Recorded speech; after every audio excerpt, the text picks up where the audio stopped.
Change the world, history, right here where we're from. It's new beginning to you and me, cause we're not done. In our city, in our city, in our city, we're not done.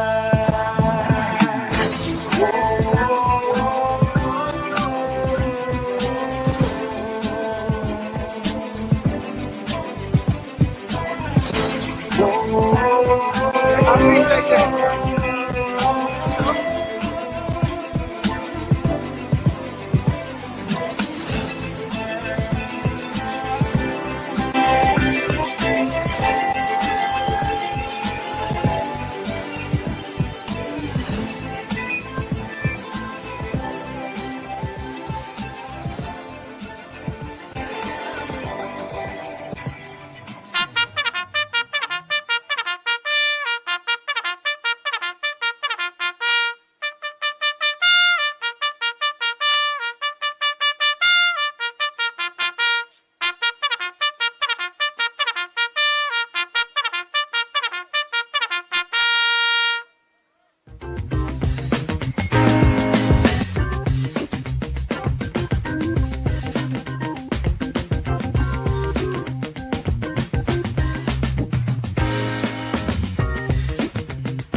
Okay, enough of that. Enough of that. Okay, enough of that.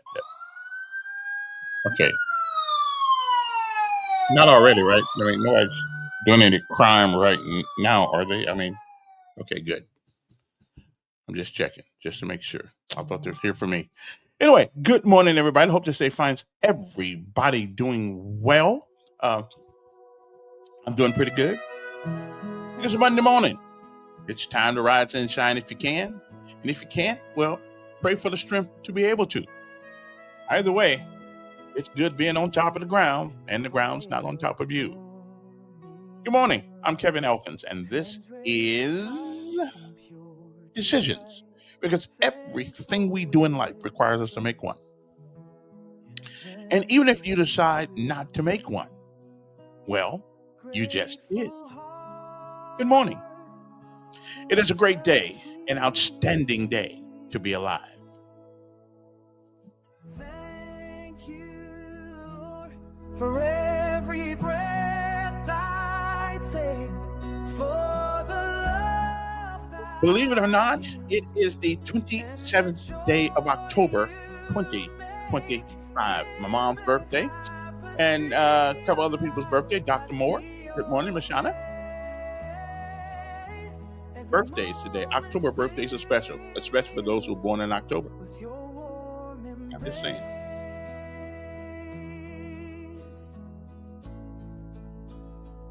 October the 27th, 2025. It is a day that has never been, and it is a day, believe it or not, that once it is gone, it will never, ever be again. It is a once-in-a-lifetime deal, and once it's gone, you don't get a do-over. You don't get it back. You don't get to summon it from the past. You don't get to come back and do all the things that you should do the day that you don't. And more importantly, you don't get a chance to come back and undo the things that you do this day.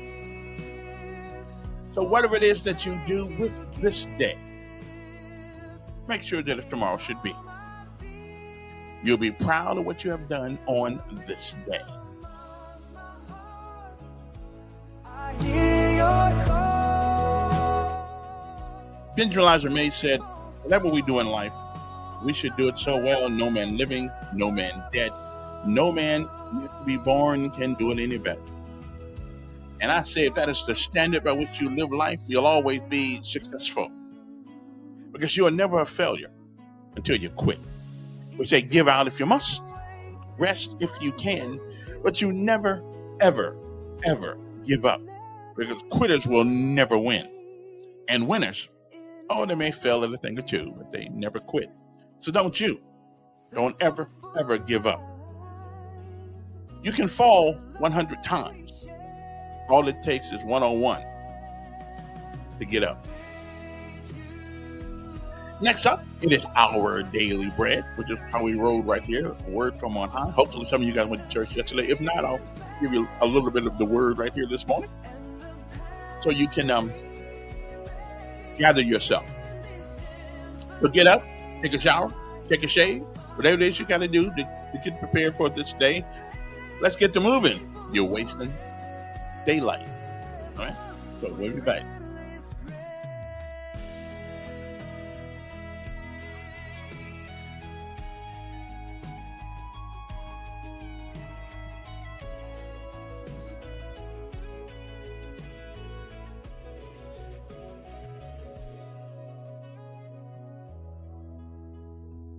Thank you.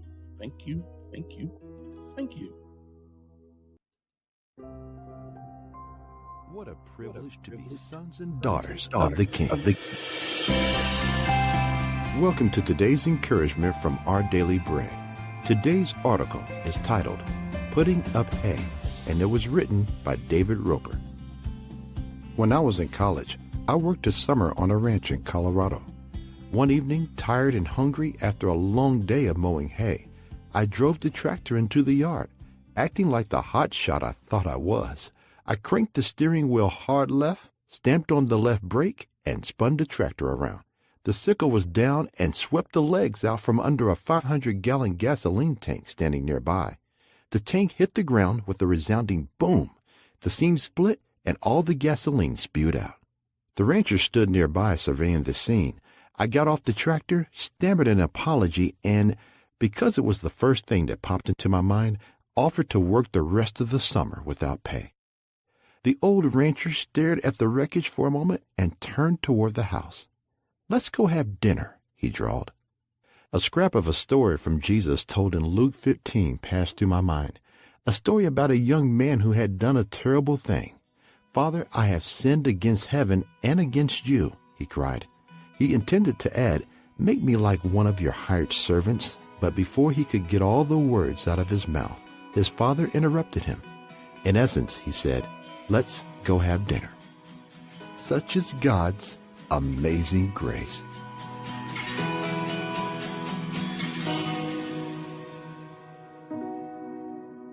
Today's Our Daily Bread devotional scripture reading is from Luke chapter 15, verses 11 through 24. Jesus continued, "There was a man who had 2 sons. The younger one said to his father, 'Father, give me my share of the estate.' So he divided his property between them.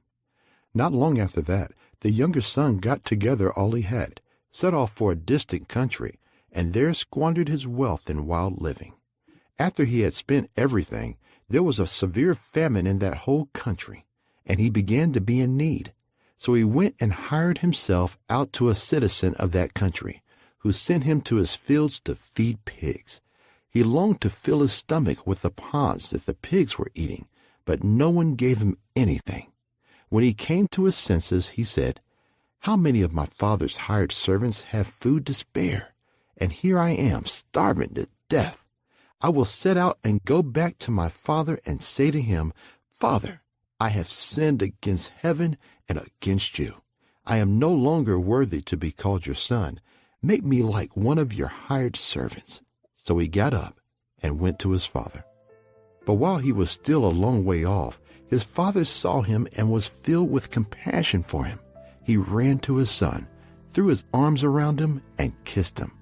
The son said to him, 'Father, I have sinned against heaven and against you. I am no longer worthy to be called your son.' But the father said to his servants, 'Quick, bring the best robe and put it on him. Put a ring on his finger and sandals on his feet. Bring the fattened calf and kill it. Let's have a feast and celebrate. For this son of mine was dead and is alive again. He was lost and is found.' So they began to celebrate." Let's pray. Dear God, thank you so much that we can even share in the celebration of your forgiveness. Thank you so much that you care for us to bring us out of the depths of sin and into your marvelous light. In Jesus' name we pray. Amen. Today's encouragement was provided by Our Daily Bread Ministries. Over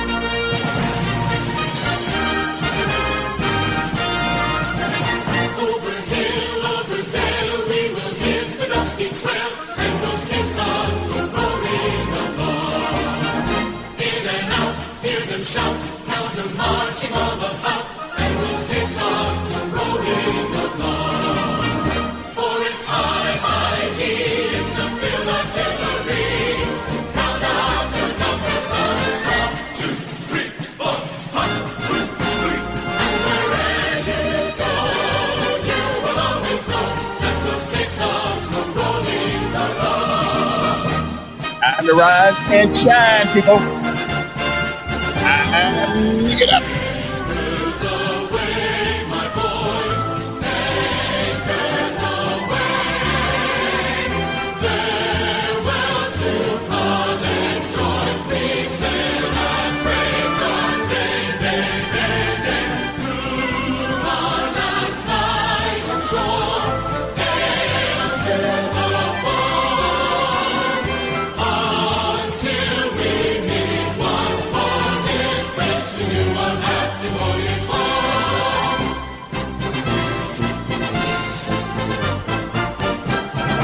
We're always ready for the call. We place our trust in Thee. Through howling gale and shot and shell to win our victory. Send bird mirages is a guide, our pledge and motto too. We're always ready to or die. I constantly fight for you.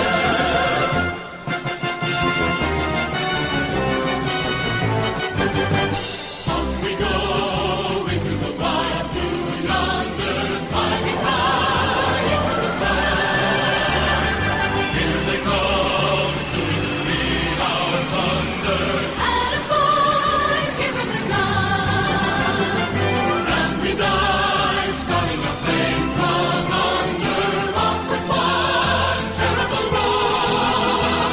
We live in fame, go down in flame, for nothing can stop the U.S. Air Force.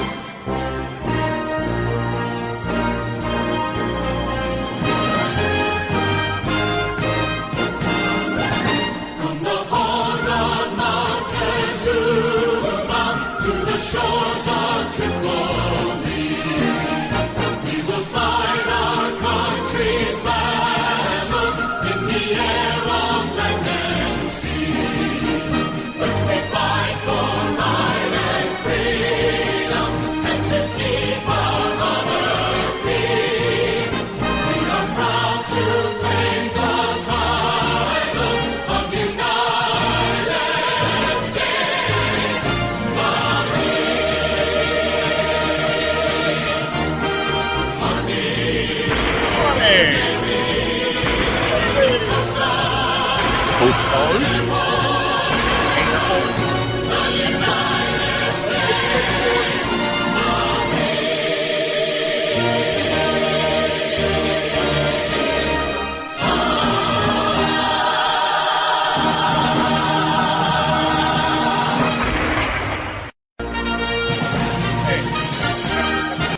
I think that got it. I think we did it. We got enough. We got enough of that this morning. I think we got that covered. Okay.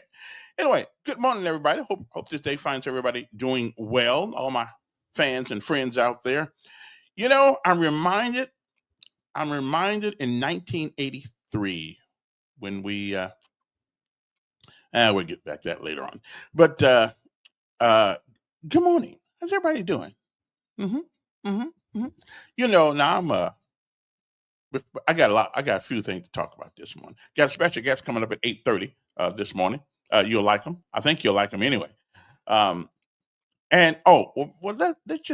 me first of all, Alabama State football team is finally winning some games. You know, right on. Roll Tide. Did Auburn win? Did Auburn even play? I think they won. I'm not sure. I don't really keep up with it. Notre Dame, I think Notre Dame won too. I believe. Yeah, I believe they did. I'm really not a football fanatic, but if I got to go for somebody, it's going to go Notre Dame, and Notre Dame number one, and the Tide number two, and number three would be Auburn. Okay, because I live in Alabama, and you got to pick one of the three, or one of the two. You got to roll with the Tide, or you got to go War Eagle. I mean, you got to do one of those other. Now, me, I'm in the middle, so but I roll with the Tide, and then I get down to the Eagle thing there. Okay, but go Irish. The Irish are my team, hometown team. You know what I'm saying? Yeah, I know most people don't even know where they let Notre Dame is. It's in South Bend, Indiana, which is the place I hail from, of course. Now, I haven't been there in a long time, but when I went there in 2020 to bury my sister, of course. And that's the last time I've been back. It hurts to even go there sometimes. But I got to go home sooner or later. I may get a box ride home one of these days. I don't know if I want to be buried at home. I mean, does it really make a difference where they bury you? I don't think so. Same dirt. But anyway, good morning to you. How's everybody doing? Okay. Now, before we hold on, I got to give you the life lessons today. And life lessons today, it's a very simple one. It's not anything complicated. But if you think about it, I think you will understand exactly before we get to anything. I think you'll understand life lessons today. And here they are right here. Life lessons. You know, we all have a book of our lives. And yes, there are some chapters we would rather not share. But no one's life is the sum of just one chapter.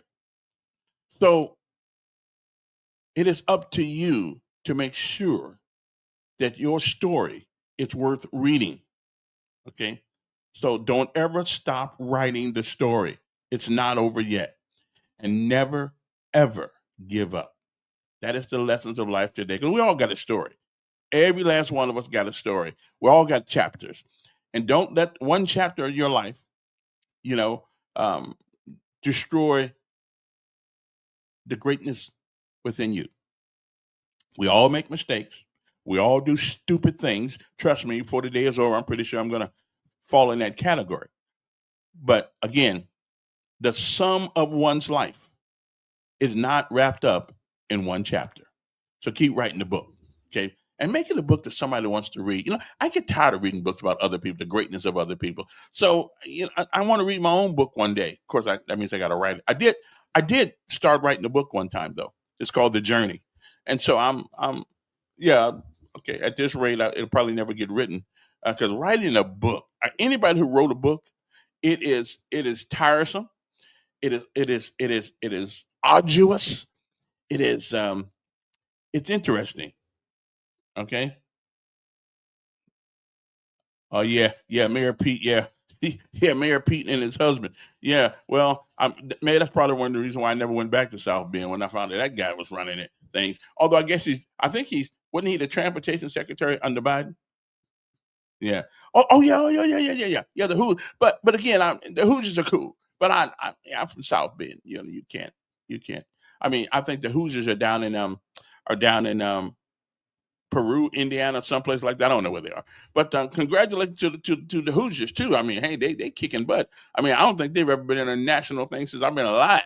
So that's good. We like the Hoosiers, okay? But again, the Hornets did an outstanding job this weekend. I mean, it's kind of like playing a high school team, but okay, but they won. They won. So and so I'm going to have to.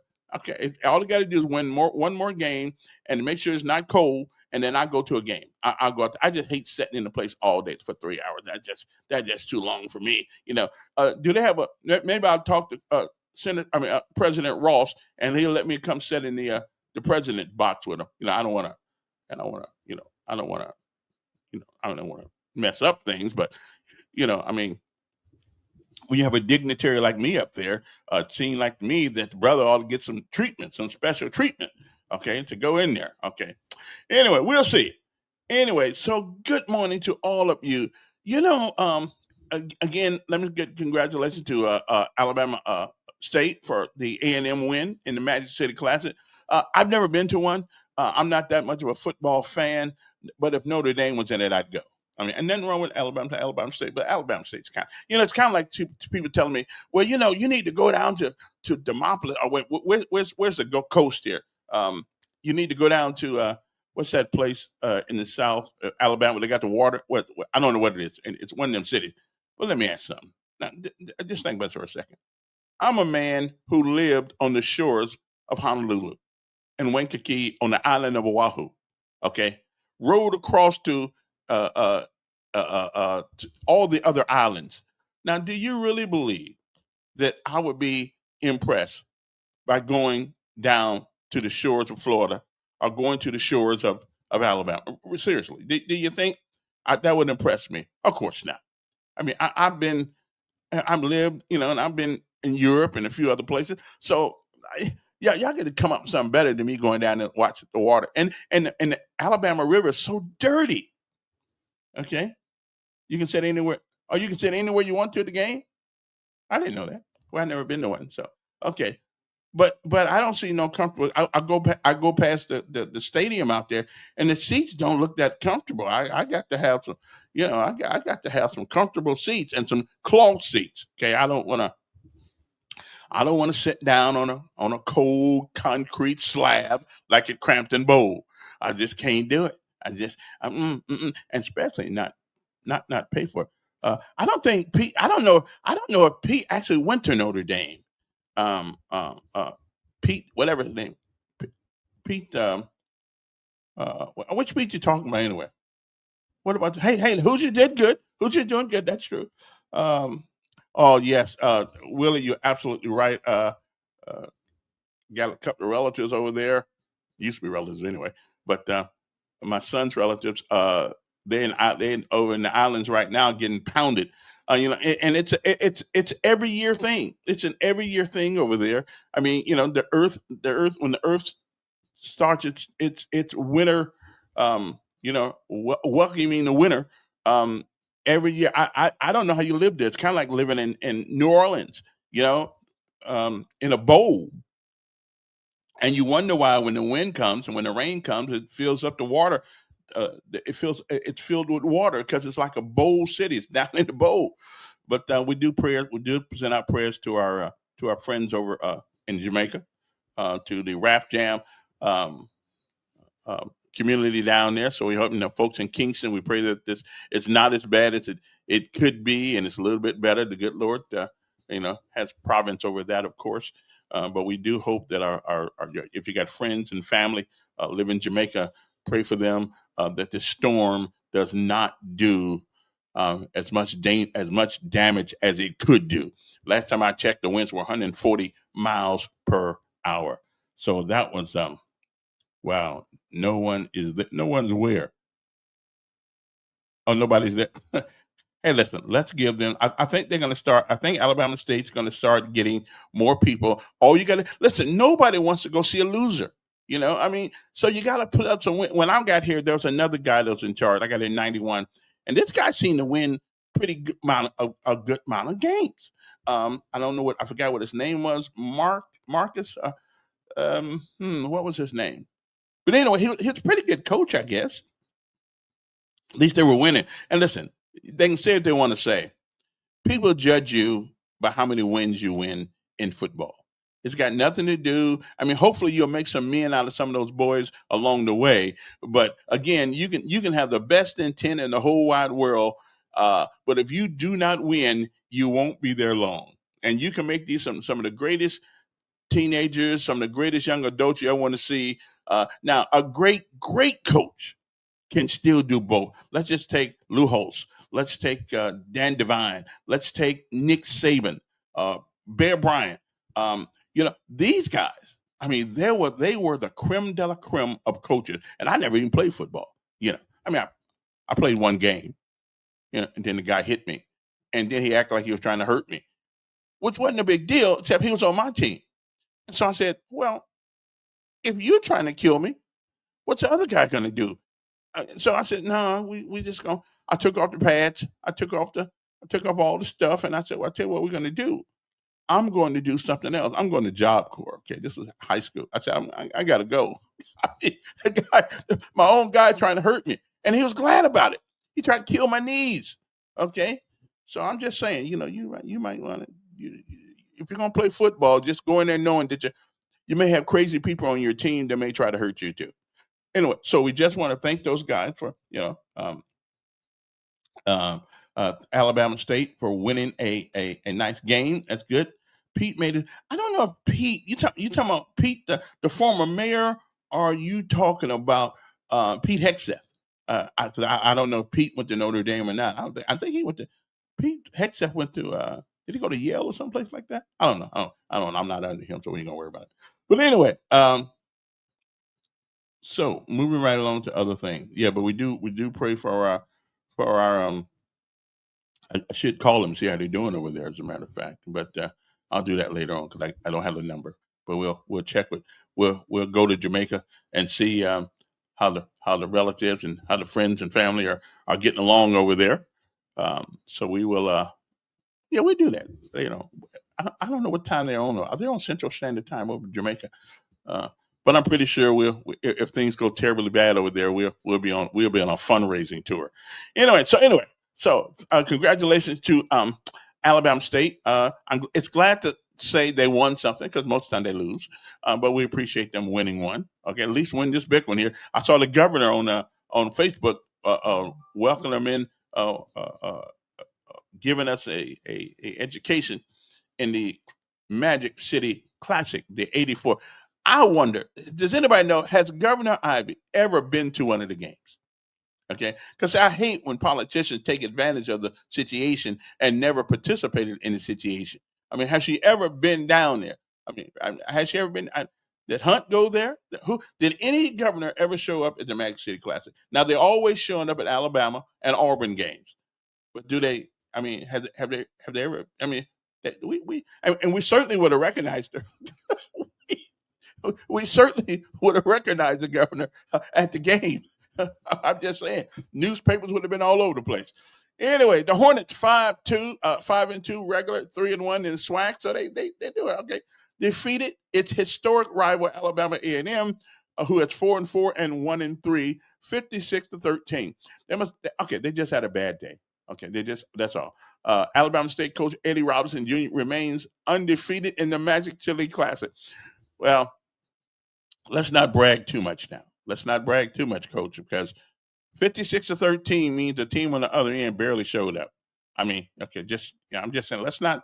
It's kind of like playing a high school team.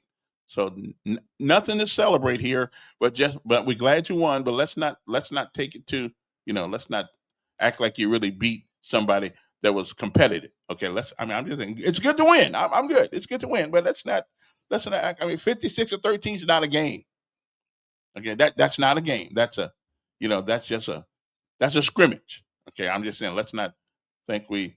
Okay, I'm just saying. We all got so much into what happened October the 4th. On that same day, on October the 4th, on that same day, people. There's a woman who shot another man. I believe in the head. And her name. What was her name? And it happened. It happened on Polk Street, which is I think Polk is somewhere off of Ann Street. Okay, 34-year-old woman was in serious condition over there. I think on Mount Meigs Road. Anyway, so remember them too. Okay, now something else that I have to bring up this morning that the mayor and his wanting to appoint Mr. Donald Watkins to a particular position with the city of Montgomery. Now, me personally, I don't have a problem with it. I don't have a problem with giving somebody a second shot. Now, I think the only problem here is that, and I think this is what brought it to a head, Mr. Mayor, 120 grand for a guy who hasn't proven himself in the city of Montgomery in a long time. I mean, because I think that's the issue. It is not the issue of giving somebody a chance. Now, some people don't want him because he made a mistake. They did some stupid things, like we all have. We done stupid things.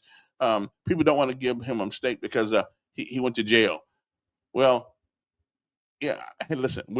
Again, either we going to be. You remember that who did the thing where his son left.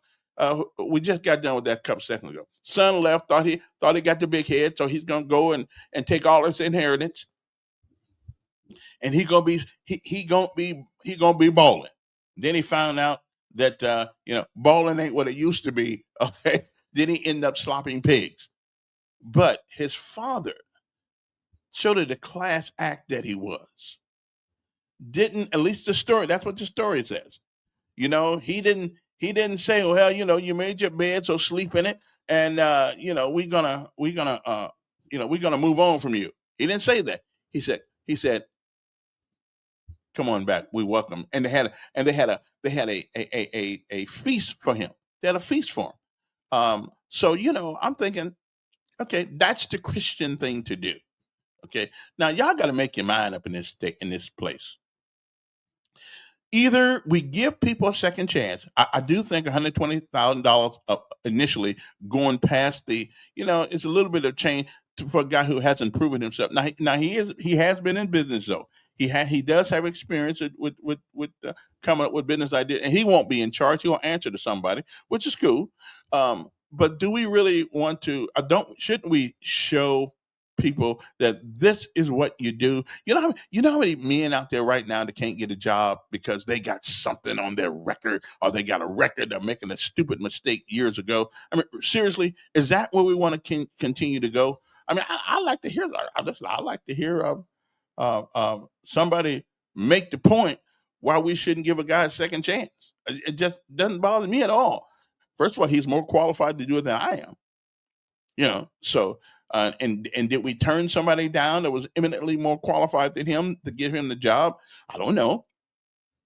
But I think the mayor is the mayor. He won the elections. So don't we get the small business director ASU is not going. Well, I don't know what does it take. What do the qualifications say? I don't know if they're qualified or not. I know I'm not qualified for it. That's the only one I can speak for. I'm not qualified to. So here's what I learned living in this city all these years. And here's what I learned. It doesn't make any difference what job is available. It doesn't make any difference who gets put in the job. Because no matter what happens, somebody is going to complain about it. Right, the personnel board. Right. So is it the personnel board that I know they turned him down for that money, but I think that had something to do. I believe that had something to do with the paying him over the scheduled payment at the moment. I think that's got nothing to do with his past life or anything like that. Is that right? Because the only reason why I had to go before the personnel board, I believe, is because of the amount of money that the mayor wants to pay him to start off. So I think that's what that is. I don't believe it has anything to do with his past or anything like that. Hey, he paid for it, and he's still paying. Matter of fact, they got $13 million to go, so they're gonna be paying a long time. Okay, and brother needs a job to help pay some of that off. Okay, so I think that's what it is. The personnel board is the personnel board. That's true for anybody, but I think it had something to do with the money he wanted to be paid. I think the job. Somebody told me $72,000 a year. He wants to go to 120 right off the bat. So I think that's what that's all about. I think that's the only reason why the personnel board got involved in this thing. But we'll see. We'll see. Under Trump's administration, you be qualified. Y'all. Well, see, there are political appointments that don't go through a personnel board. Okay, they're political appointments, and the mayor has The mayor has a couple of those I know he can make without going through the personnel board. Okay, but this has something to do with the money. Okay, so I'm thinking, what is it? Oh, he had his second chance when he got out of prison. Well, that may be so too, but you still got to work. You still got to have a job. You still got to do something. I mean, do we punish people all the time? I mean, do we punish people forever because they made a mistake? I mean, you can't make a living. You got to live outside. Got to live in a trailer. Got to live in a barrel or live in a box. I mean, does that mean that? Is that what that means? Because there are a lot of people in this city right now. You want to talk about some of the homeless people? Let's talk about some of those homeless people. Some of those homeless people are men who are in their 40s now who got caught up with a girl when they were when they were 17 and the girl was 15, and so now they won't let them live in certain neighborhoods. They can't live places. They can't get certain kind of jobs. You know, I mean, you want to know why we got so many homeless? Because in Alabama, and that's why I can't. That's why my conservative, but I can't like them sometimes. Because you do something at 17 that involves a girl, they charge you at 17 in the state of Alabama. You can be 14 years old and get married. And if anybody thinks if you marry a 14-year-old, you're not going to do the wild thing with her, y'all must be crazy. Okay, because something's going to happen. Okay, and who would marry a 14-year-old? I don't know. Maybe a 17-year-old. I don't know. But anyway, so her parents, the person I know, parents went out and called the police and blah, blah, blah, blah, blah, blah, blah. And so now this guy's 42 years old now and can't seem to get a job because certain jobs won't allow him. So some of our stupid laws has created some of this homelessness that we talk about. And a guy ain't going to walk around with a sign on his back and say, yeah, I got caught. I got caught eating the peanut butter and jelly when I was 17 years old, and here 17 years later, almost 20 something years later, and you still won't allow me to get a job. So, you know, we as a society have caused a lot of this homelessness between people. I mean, really, 17? Really? She 15? Okay, really? What's the hey? Not big, not much of a difference there. I can understand 18 because at 18 you're supposed to be so legally you was emancipated at 18. I mean, I think you can be whatever the word that you. I think it's emancipated. You can be your age of majority. I think at 18. Now in Alabama, however, well, again, you know, maybe hey. Maybe the guy didn't know he was defrauding the money. Maybe he didn't know. Let me see who this is. Good morning. Good morning. How are you? I'm doing fine. How are you? Let me give you a little info, okay? I'll go right ahead. James Seal, he's an attorney in Montgomery with Hill, Carter, Franco, and Cole. Mm-hmm. He's the man on that board. He's the key man on that board. That man is not going to be hired for that amount of money that the mayor wants to pay him. Mm-hmm. Okay? Mm-hmm. What you need to try to do, call Hill, Carter, Carter, Franco, and Cole, okay?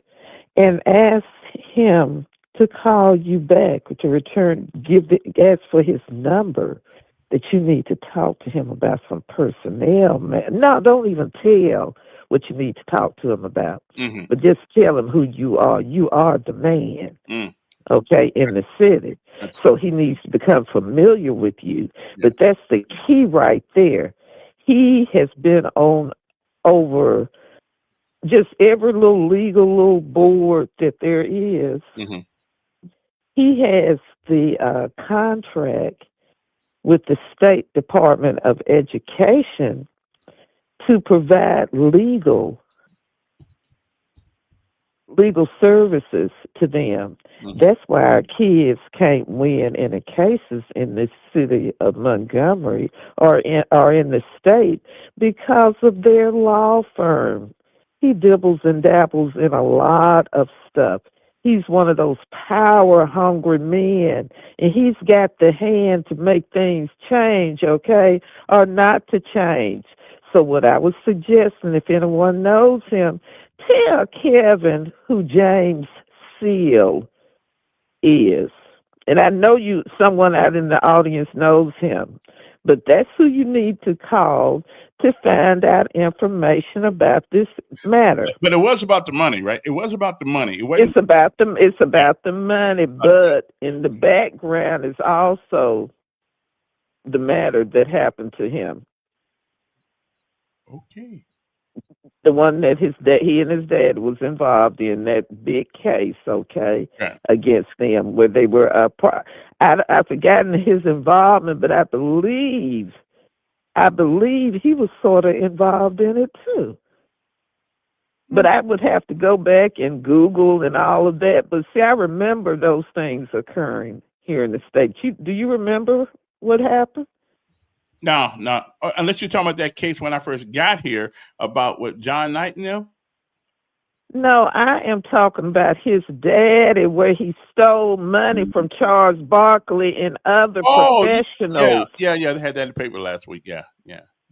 Oh, it was in the paper? Yeah, it was. I didn't know that. Yeah. Well, a reference was made to it.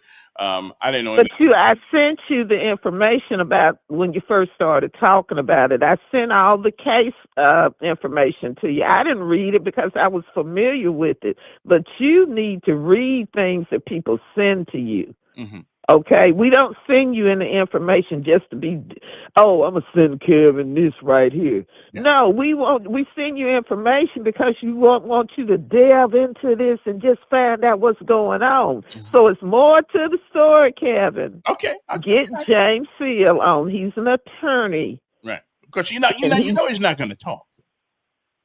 Well, you can try it. You can talk to him in general. Okay. You don't have to talk about that specific case.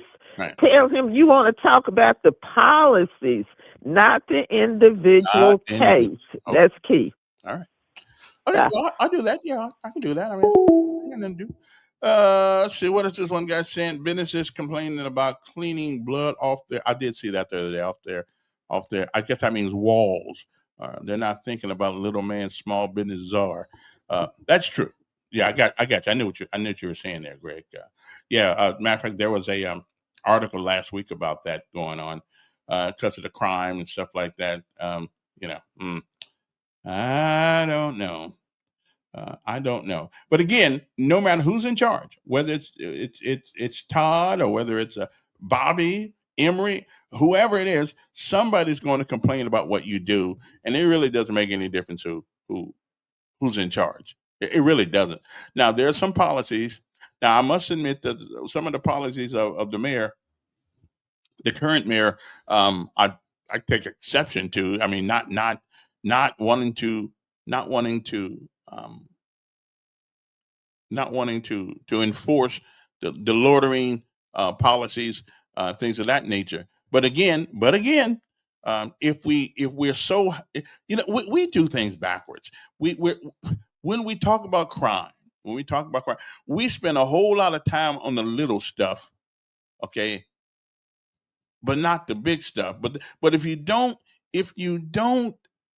handle the little stuff, I guess, then the big stuff will come. And that's where we are right now. We just need to have now. My good friend El Milliner, he just think everybody should go to jail. I don't think so. I think we should have a trash since we want to clean up the city anyway. I think what you got to do is you can take people who loiter on the street. Hey, they breaking the law. Make them pick up paper.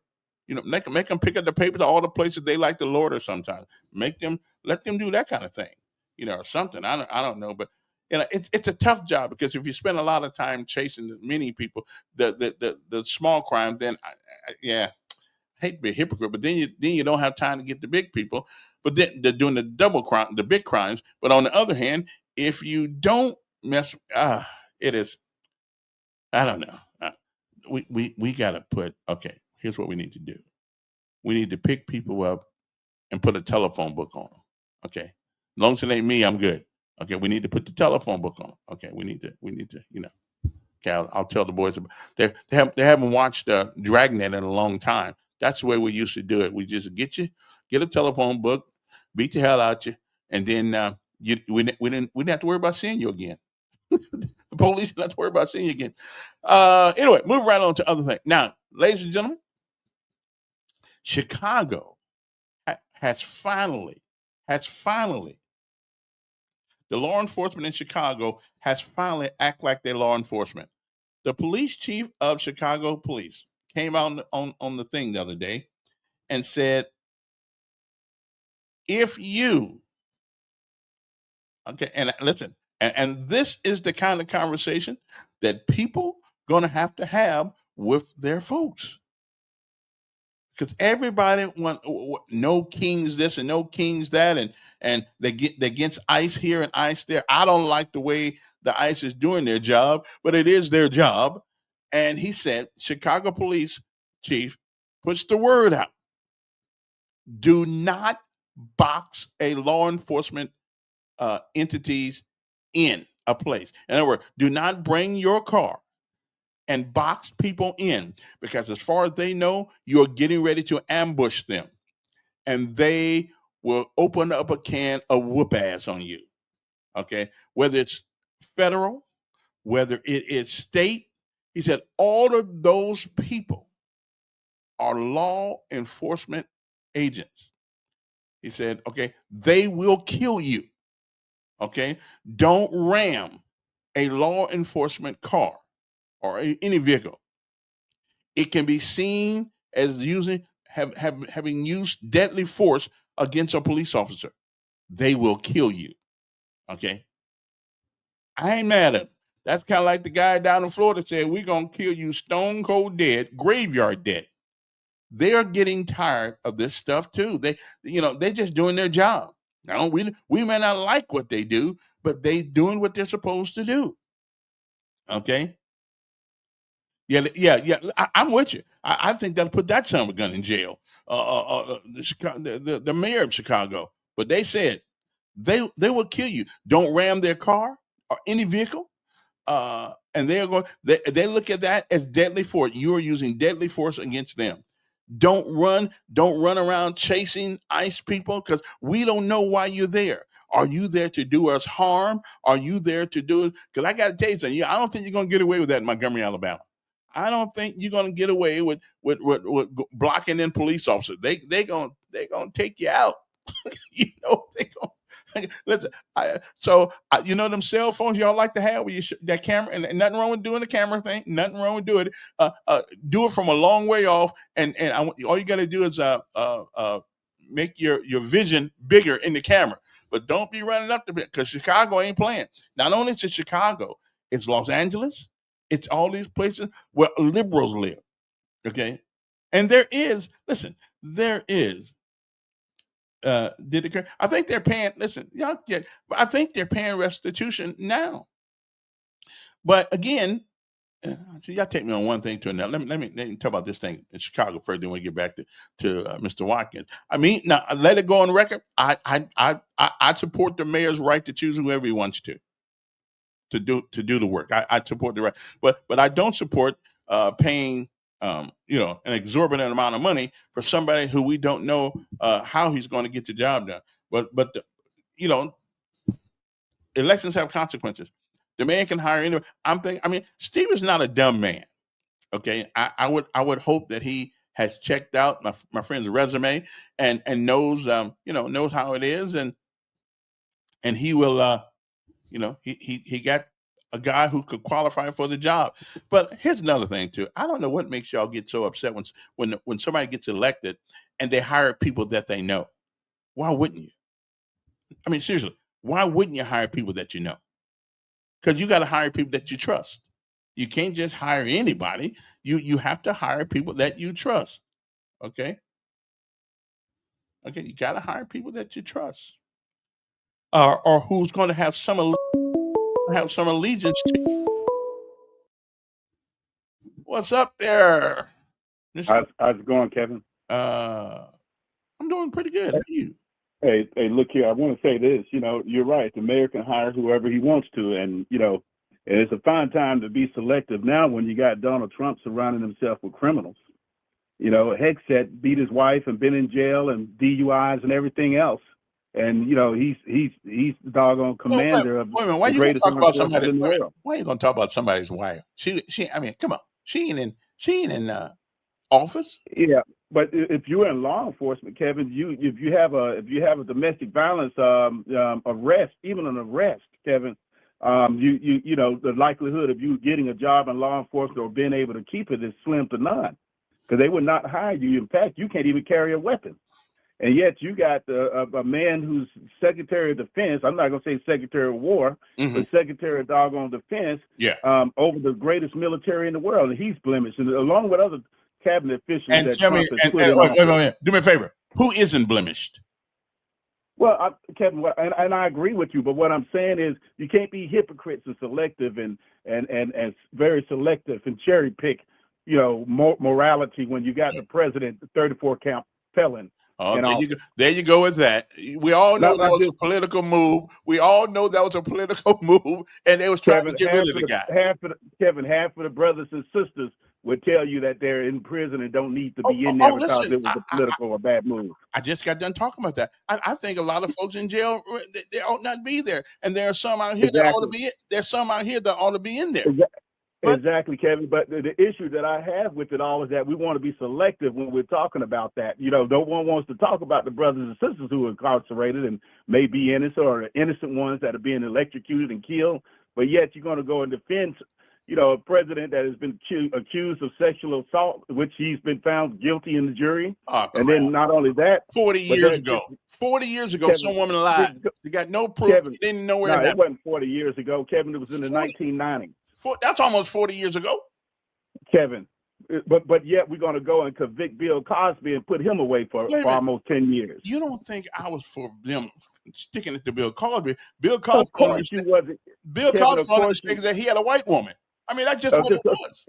Kevin, of course, exactly. And what I'm talking about is the hypocrisy of it all. Well, how there are double standards when it comes to us and them. And then another thing too, Kevin, you got some law enforcement agencies, have been commissioned to, if you find ICE agents going around arresting folks without warrant, they can be arrested themselves because they would be brought up on state charges. And state charges.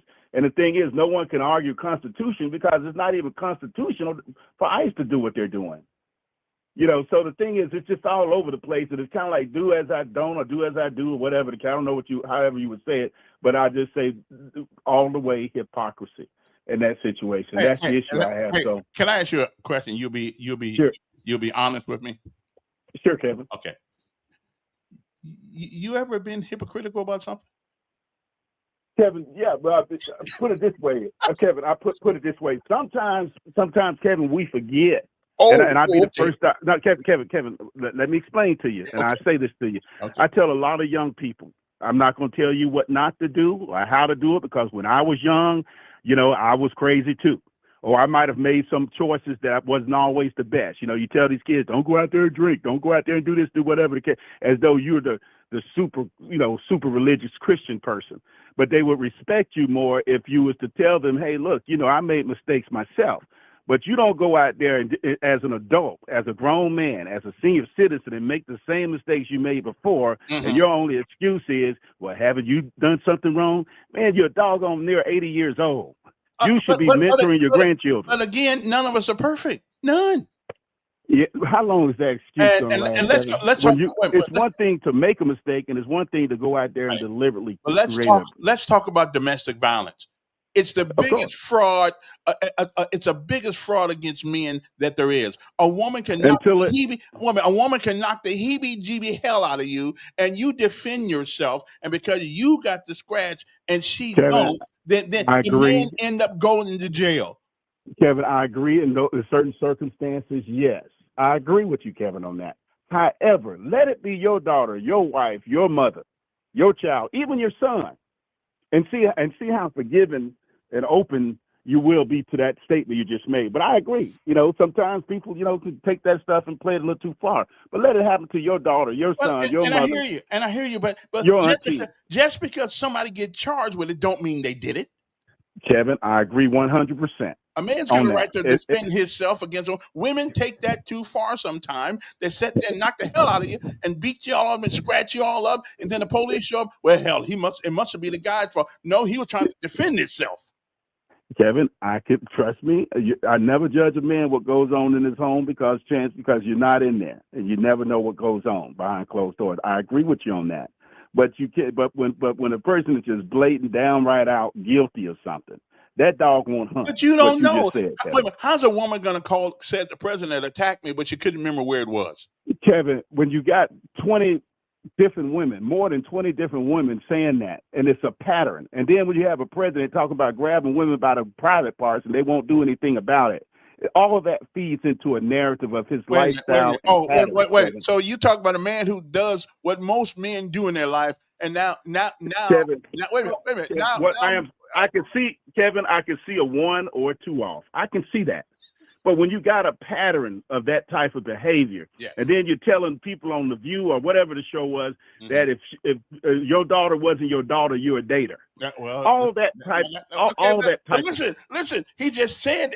Listen, maybe I don't. Kevin, I don't know. There you go. So you can't. Yeah, that's what I'm saying. You cannot defend the undefendable. So here's the question I ask you, and I ask everybody. If the man is so bad, like everybody, like a lot of you think that he is, I think he's got some peculiar ways, personally myself.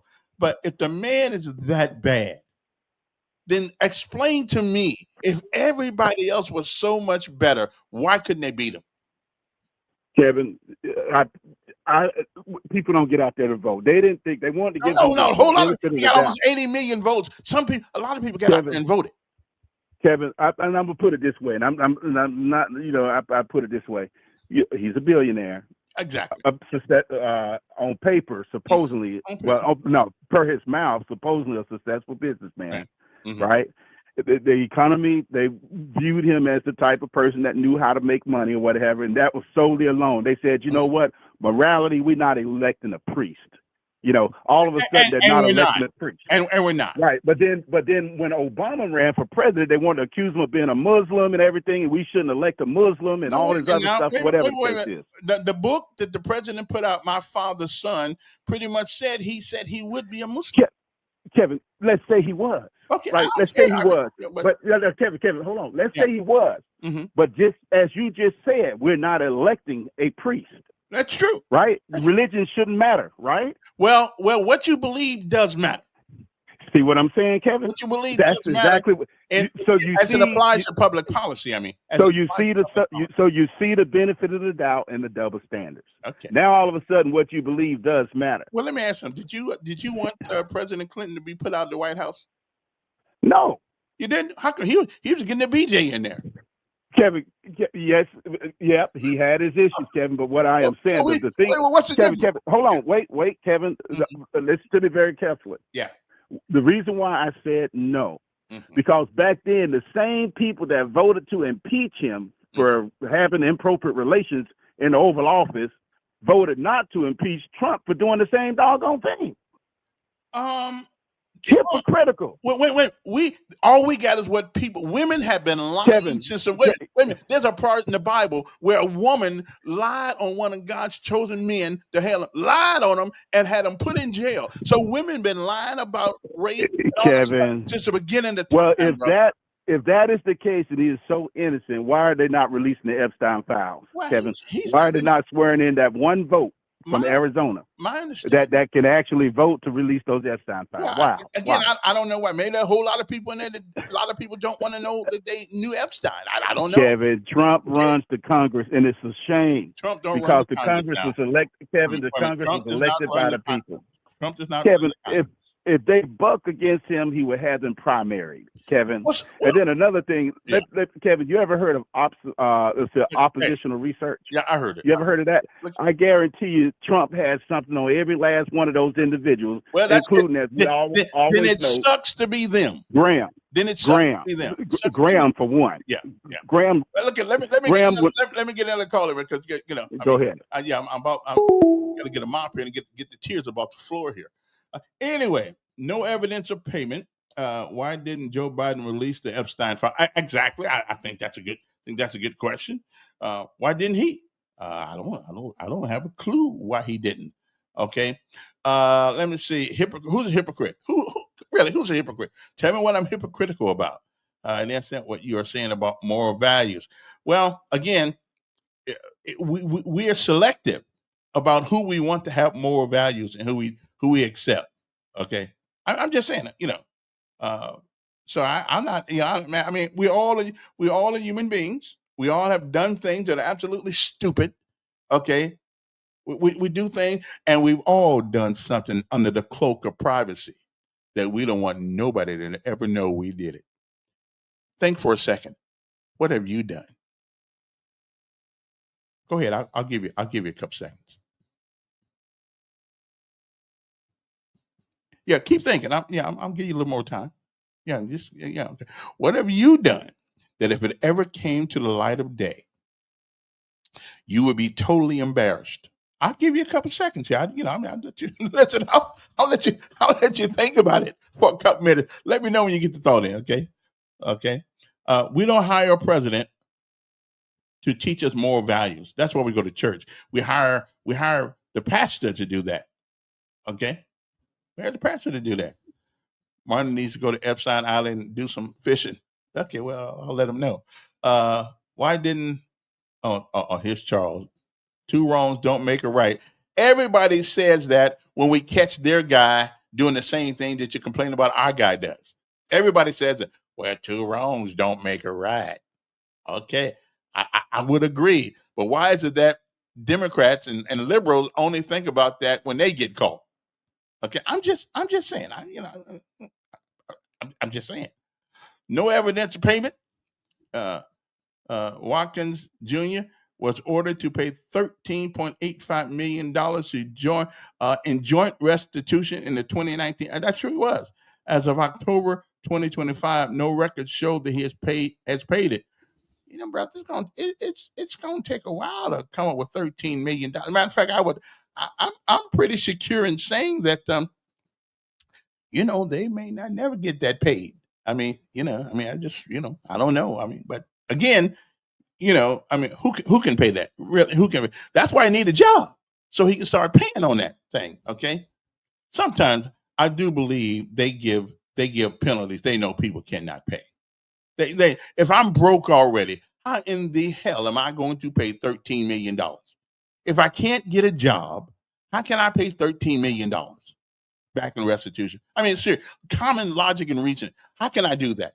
So now you make it where I can't get a job. You got my face all plastered all on the news and everything. I can't get a job, but I'm supposed to pay $13 million.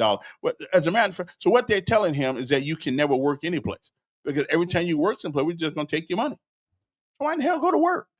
And I'd like to know how that works anyway, from a legal standpoint. How do you take people's every last dime? How do you do that? So what, you trying to make them homeless forever? I don't know what they did. I don't know all the nuances of that, but I do know one thing. Nobody should be punished to the extent that they cannot work. Even here in Montgomery, the guy was telling you about 42 years old, did something with a 15-year-old girl when he was 17, and now this guy can't work. This guy can't get a job. Car lots are hiring. I don't know if car lots are hiring or not. Is anybody buying cars anymore?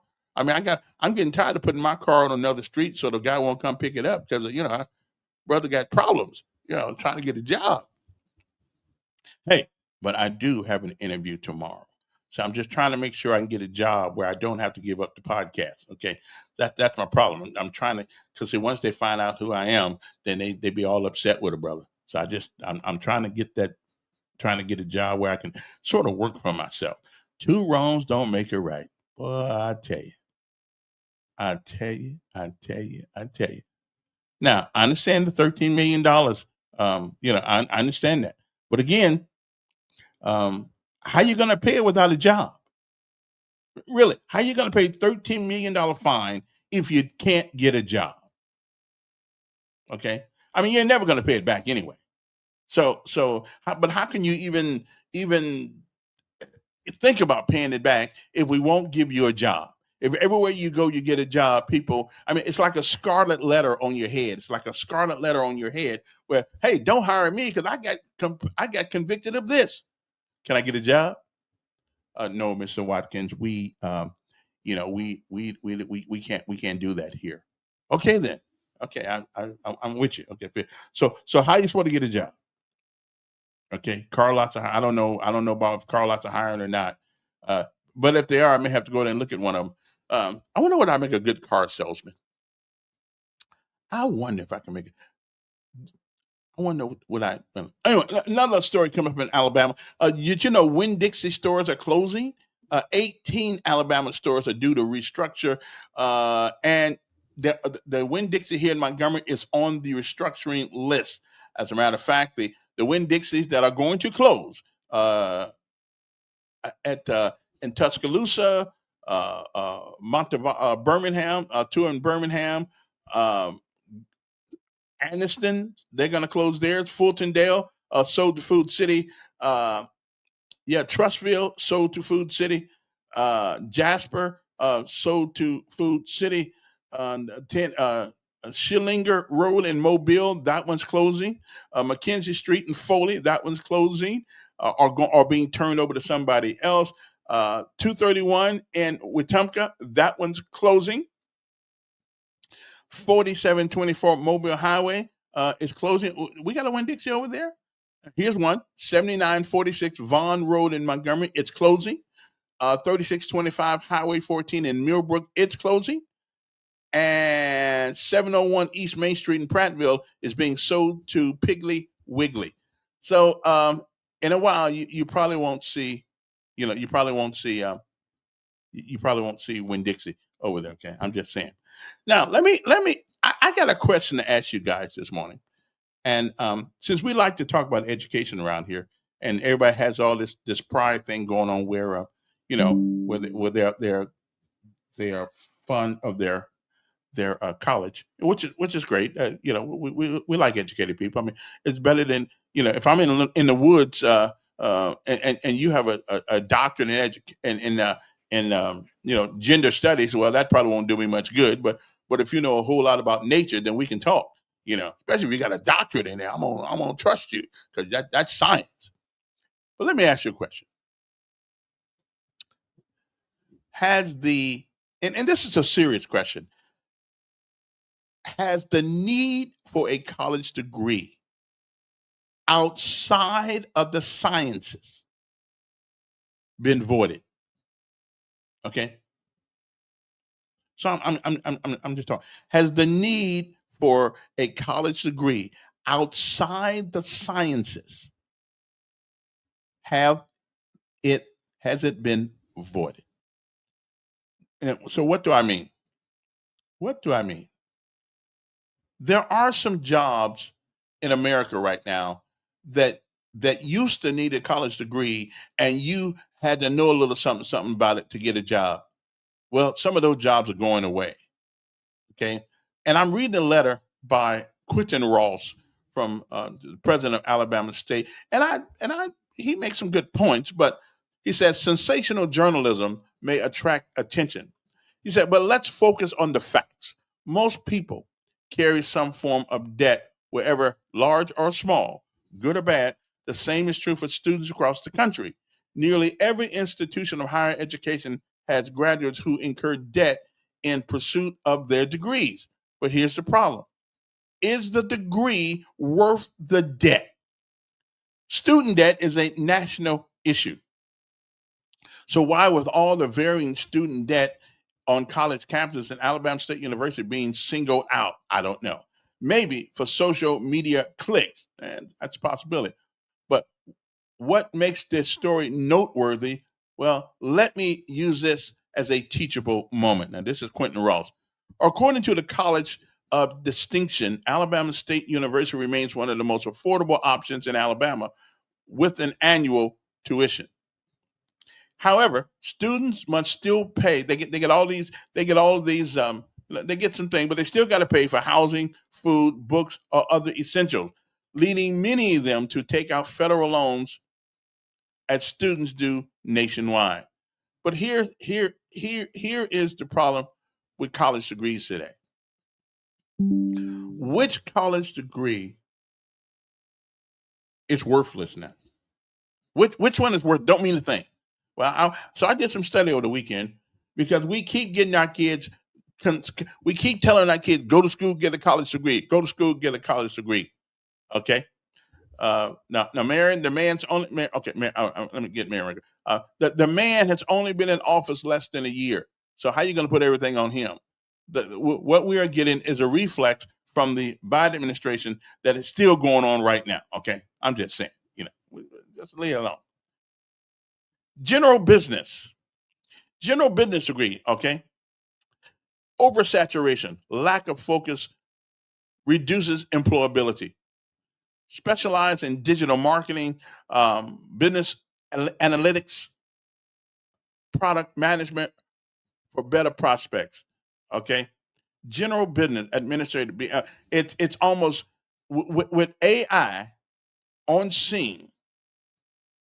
Okay, with AI on scene, and some people say, well, let's just talk about some of the money. They get all these degrees, and all these degrees, and the average salary is below $100,000 for some of those jobs that these people get. Okay, but let's say for limited financial means, 72% have household incomes below $100,000 of the families, and 48%, these are the families below $60,000. Okay, so I believe that this whole we have to revamp the education system in America, because what we are doing to some of our kids, we're hyping them with all of this debt, and they can barely get a job. And you can't bankrupt school debt. Here's one right here. There's a decline in mechanical engineering. The reason for the decline, well, impacted by automation and offshoring of manufacturing tasks. So we keep sending our jobs overseas, like Apple and all the places like that. Now you can get niche specializations. Okay, cross-disciplinary skills are needed in order to do that. But mechanical engineer, well, you need mechanical engineers if you send everything overseas to be made by people who work for $2 a day. And here's one. This is one right here. Accounting. Increasing automation with AI, reducing the growth and opportunities. Advanced. Now, certifications are more important than college degrees. Okay. And here's one. I've been on this one for years. Psychology on the undergraduate degree. And if you get a graduate degree, then you're almost a slave to a university someplace, and then they're going to tell you what you can and cannot teach. Limited career path without graduate degrees. And getting a graduate degree does not necessarily mean that you are going to be able to get a job. So, and here's one. I love this one. And some of this is my study.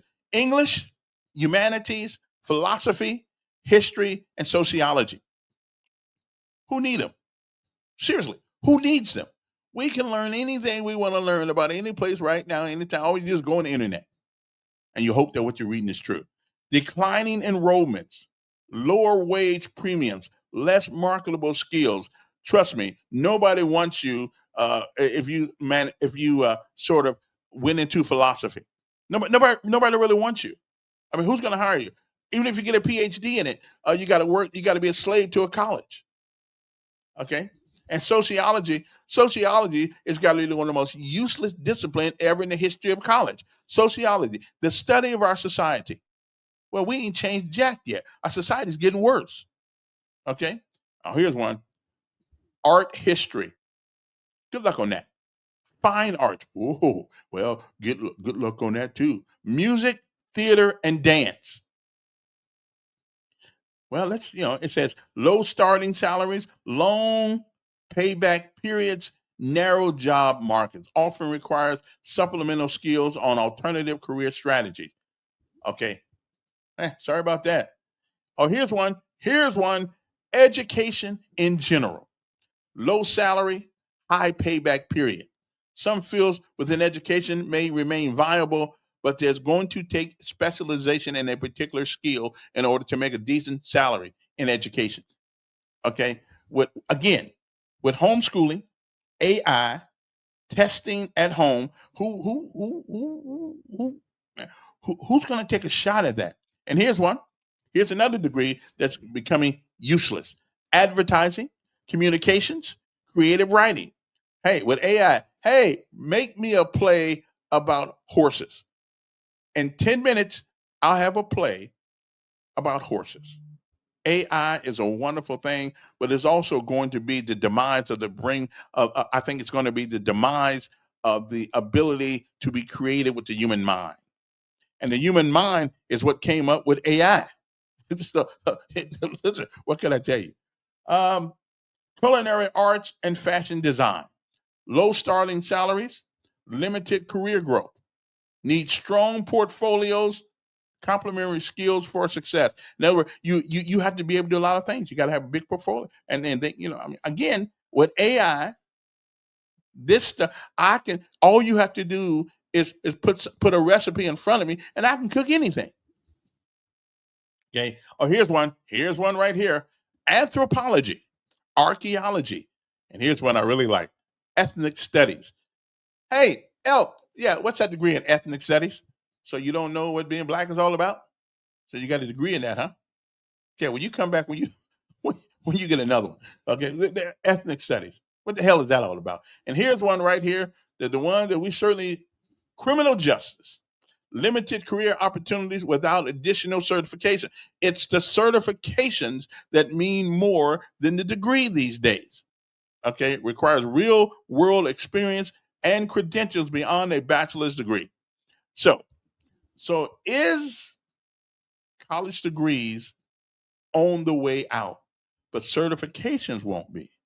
So, so it is better. It's like Microsoft. Microsoft got this thing that they want you to study and get paid for. I mean, you got to pay them for this. All these taking these tests. I mentioned like a couple of weeks ago that paid $300 every time they took a test.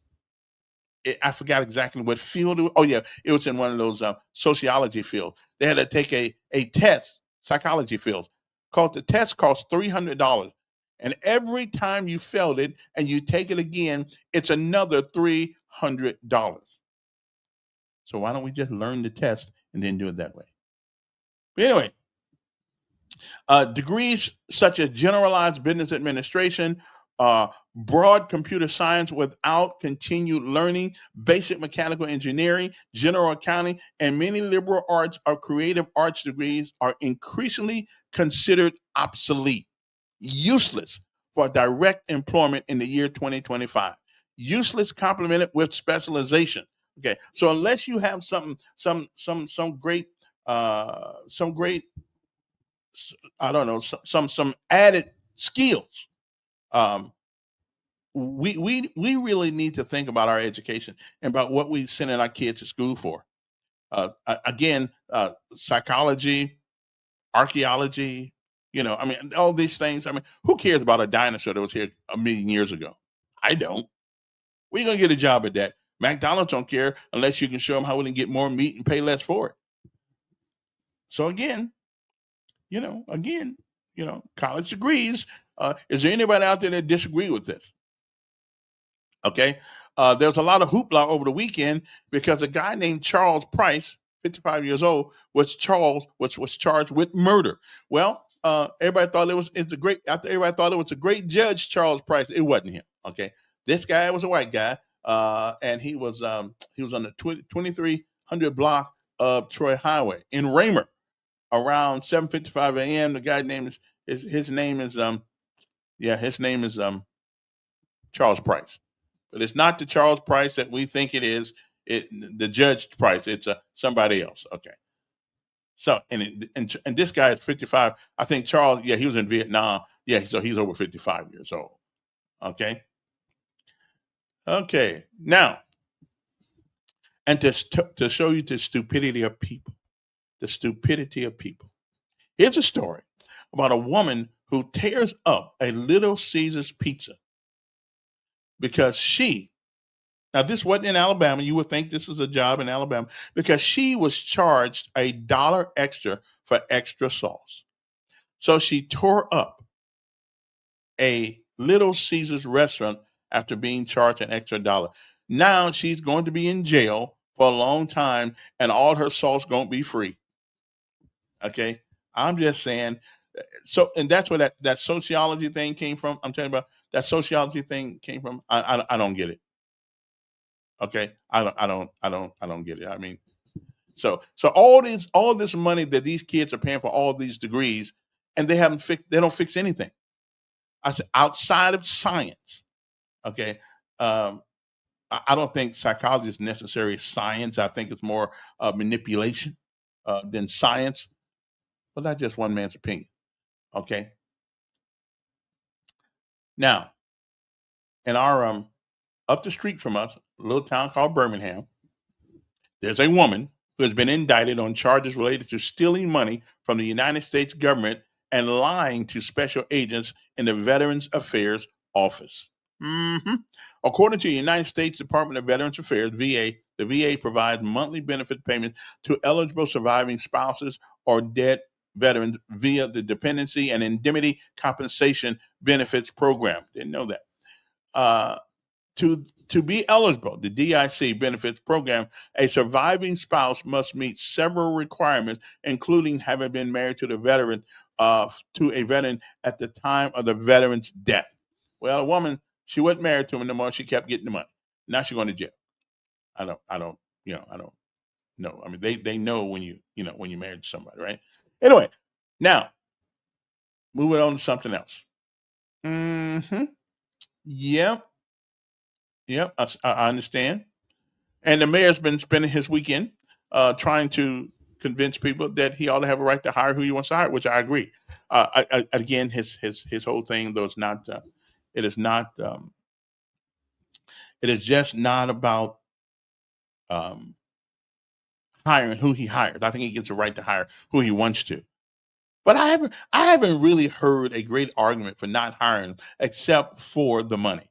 Don't give him an extravagant salary that an average guy who coming in here, then you don't give him that kind of money. If he gets it, let him work for it. Let him get in there and see what he does and see if he make him work for the additional money. Okay. Same thing you want to do. I don't know what that means, but I'll get to that one later. Anyway, but a lot of people now. Let's just face it. Let's just be honest here. Okay, can we all be honest when it comes to the mayor? Now I'm expecting somebody to call us in about 3 minutes or so, or somewhere around there. Special guest on the virtual hotline. Um, but it seems to me that we are taking out our personal grievances on the mayor's choice for this particular job. It doesn't seem to me that it's about profession. It's about whether or not the guy is qualified to do the job, and that's my only thing. I don't care if you hire your brother, your cousin, your mama, your dog to do it, whoever. I don't care as long as they can do the job. Okay, I don't really care who. I think again, elections have consequences, and so he gets to hire who he wants to hire. Now, hire him at a far greater rate than you would hire the average guy. Well, right now he's an average guy, and I think you should. I think you should. I think you should think about that, Mr. Mayor. But whether or not he should hire him, I don't have a problem with that at all. And matter of fact, I wish somebody called me up from the city and say, "Hey, El, you want a job? I'll be right down there. I'll be down in a couple minutes." And all the people I know, see, I could have maneuvered my way into a job, but I don't want to work for anybody. To tell you the truth, I don't need another boss. Okay, I'm so used to doing it, being a boss. Okay, and let's go outside Alabama for a second, just for 1 second. Okay, I've always been against. Well, we're not going to go outside Alabama. I've always been against DEI and affirmative action. Why is that? Well, let me take this little short break and I'll come back and tell you. But I've always been for it. And General Daniel Chappie James um, made my point in an interview he did in 1975.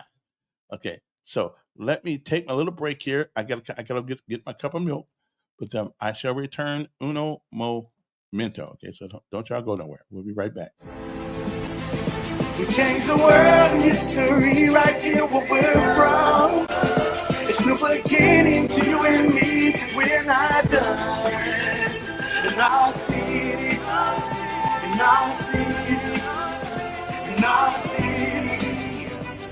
not done.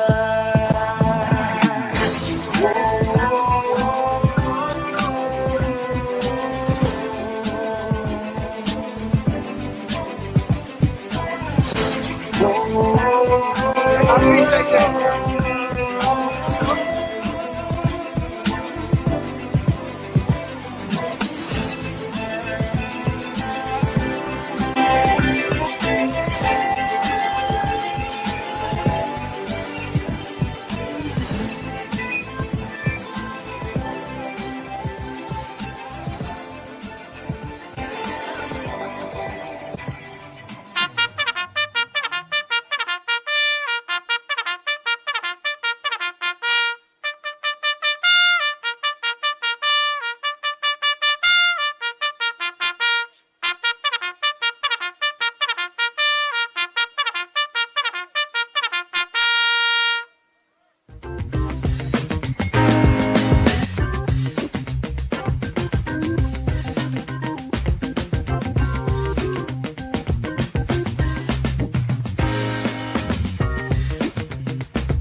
Okay, enough of that. Good morning. I had to go out and take care of some things there. Back in the day, I know when affirmative action first came out, it was needed. Was it needed? Yes, it was. It was certainly needed. But it ended up doing exactly the opposite of what I think it was meant to do. It had people questioning whether or not people were qualified to do the jobs because of the program, rather than assuring people that these people were certainly qualified. Before that, if you were there, if people saw you there, they knew you were qualified to do it. Chappie James said that one of the biggest insults that he ever got is that somebody asked him, was he qualified to be a pilot? Now, that's a guy who of course, went to battle for this country, the first black general, a 4-star general in the United States Air Force. His name is General Daniel Chappie James Jr. Became the first 4-star general in the forces. So that's one of the reasons why these guys, like Ronald Reagan said, one of the worst things you could hear is, "I'm from the government and I'm here to help you." Okay, I'm here to help you. Okay, he said that's one of the worst things you could possibly ever hear. Okay, now I'm waiting for my guest to come up.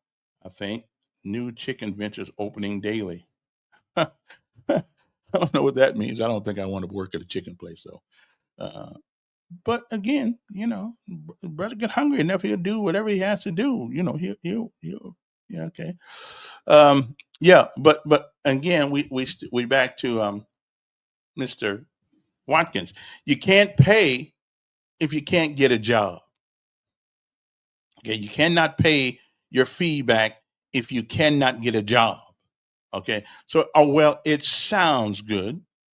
Okay, it sounds good, but the reality is that you cannot do it unless you get a job. So I mean, so how else you gonna do it? Now here's a story right here that you guys will I think you'll enjoy this. There's a man who did something so abhorrent, so bad. McDonald's is hiring. Yeah, here that's like not having a job.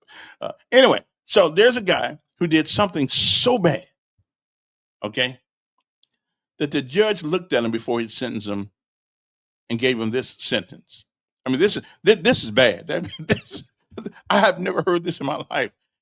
He gave him 200 years in jail. And the judge says when he passes away, he is going to get another 200 years for trying to escape. So basically, he's going to give him 400 years of jail time. I don't exactly know what he did. Okay. But 200 years now. Okay, hold on a second. Give him 200 years now. And he's going to give him, when he dies, he sends him to another 200 years for the offense of escape. That's got to be crazy. What's going on there, Mr. Duke? Mr. Elkins, how you doing, brother? I'm doing fine. Now, you and I don't agree on much, but I've been in and out of on your station this morning, and heard you say something earlier about the White House have a lot of DEI hires up there, don't they? Oh, I would imagine that.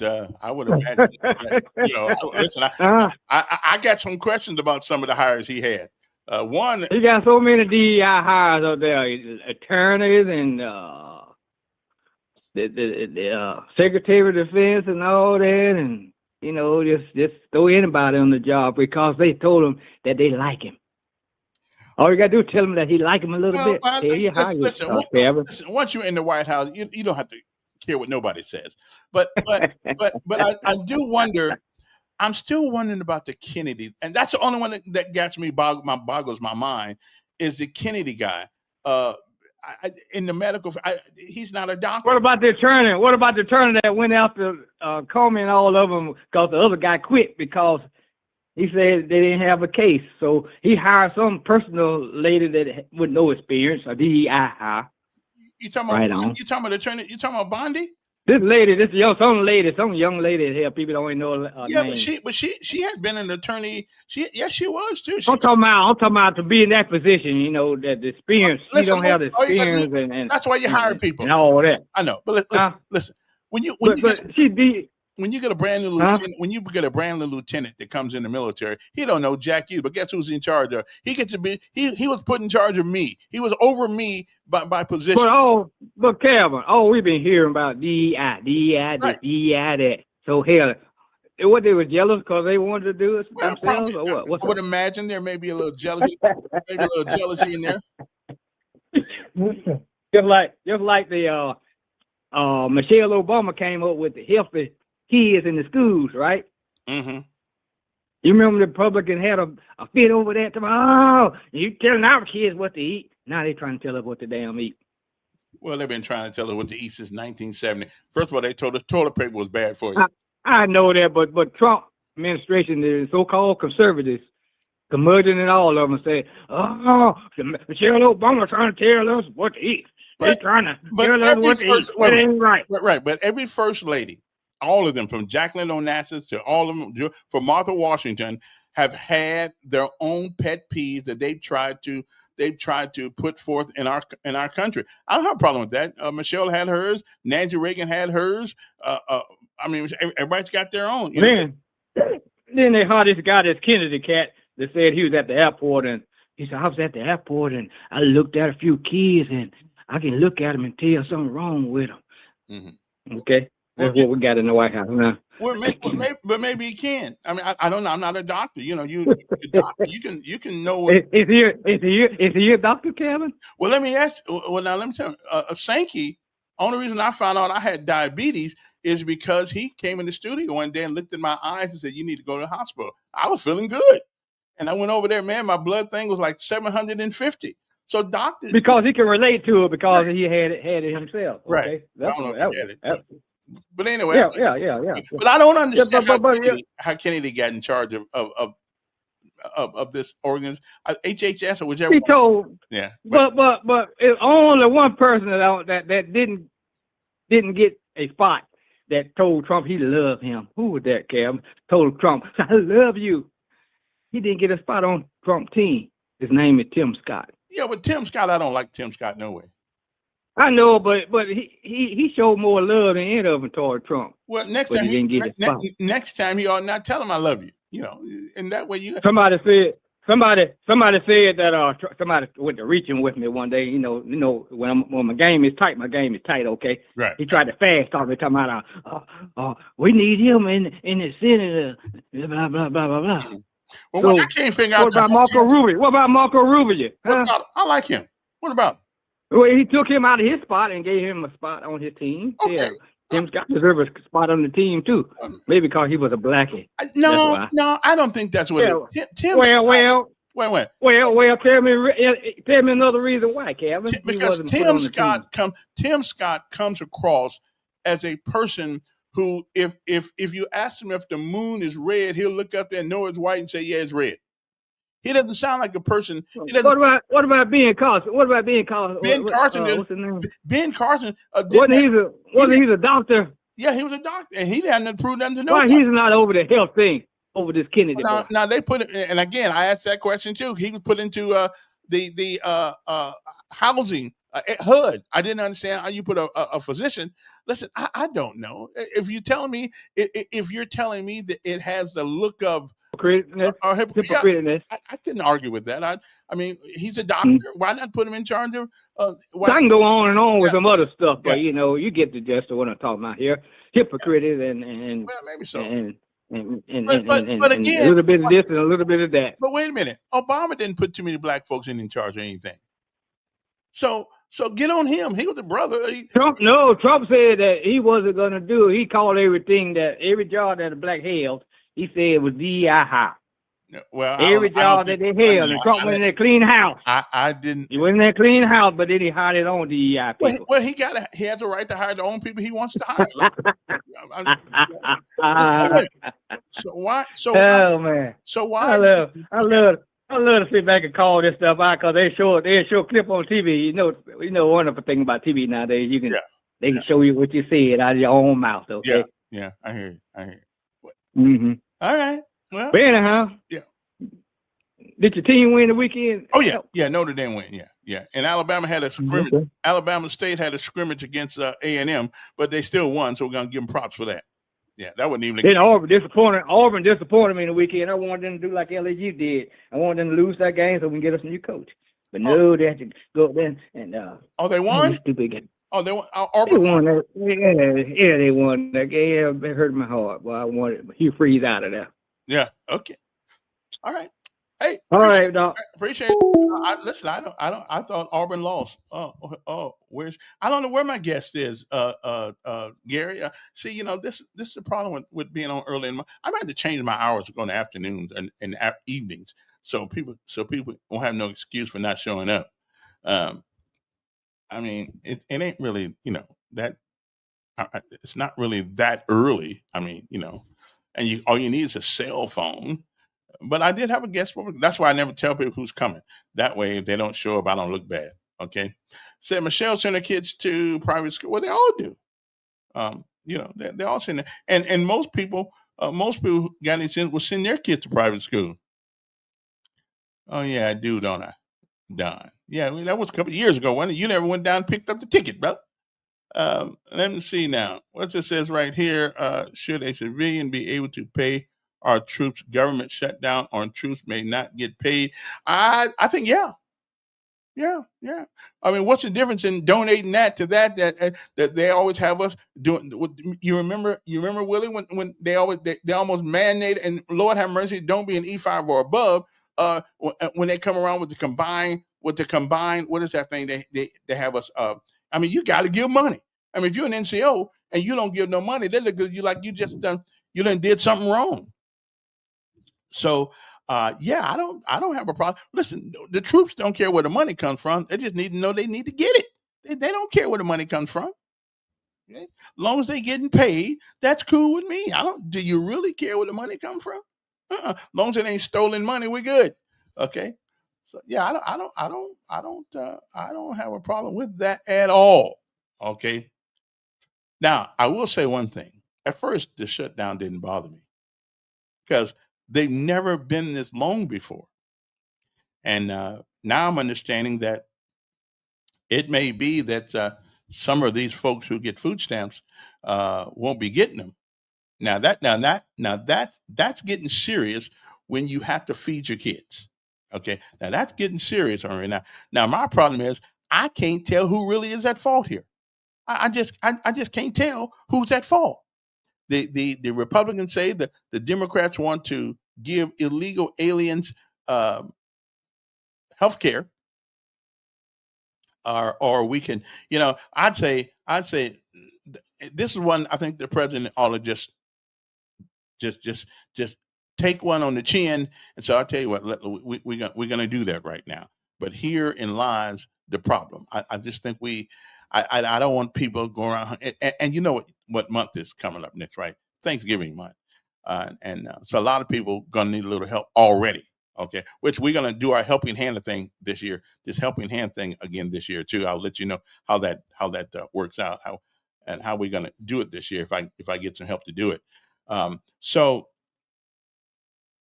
well, come think about, our troops are all well. Now you got a point there, Greg. Our troops are always paid by civilians. That's true. That's true because civilians pay the taxes.